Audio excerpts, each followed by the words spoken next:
Ini bos, catatan di seluruh Nias. Tidak ada yang namanya istilah pedalaman. Ini catatan dari tahun 851. Di sini saya tulisannya saya ambil dari buku itu, ya. Dikatakan begini, tulisan tersebut ditulis oleh seorang pedagang dari Persia yang pada suatu kesempatan mengadakan perjalanan ke daerah Asia Tenggara. Pedagang itu bernama Sulaiman pada tahun 851. Lalu ia melaporkan tentang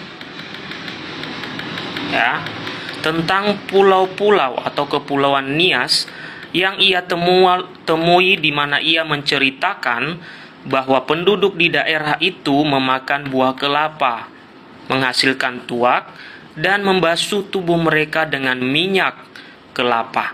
Selain itu, ia menceritakan ada suatu kebiasaan atau adat istiadat di mana jika seorang pemuda ingin menikah, maka ia harus membawa satu kepala musuh yang telah ia kalahkan.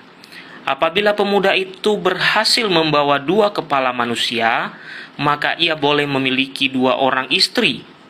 Selain itu, apabila ia mampu memenggal 50 kepala musuh, maka ia dapat memiliki 50 orang istri.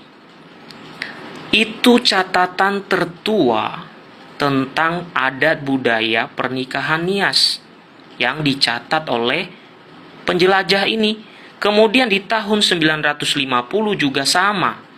Dikatakan begini, sekitar 100 tahun kemudian, seorang pelaut bernama Bozors, tahun 950, menulis tentang kebiasaan dan adat istiadat masyarakat Nias kuno.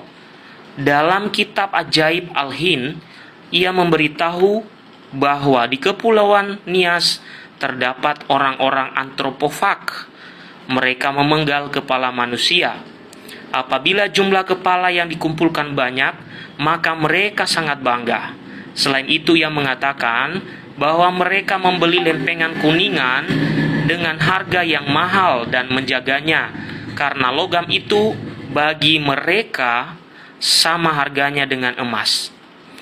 Terdapat 3 pulau lain yang ada di sebelah kepulauan Nias yang bernama Barawa. Penduduk pulau itu juga antropofag. Mereka menyimpan tengkorak-tengkorak dengan seksama karena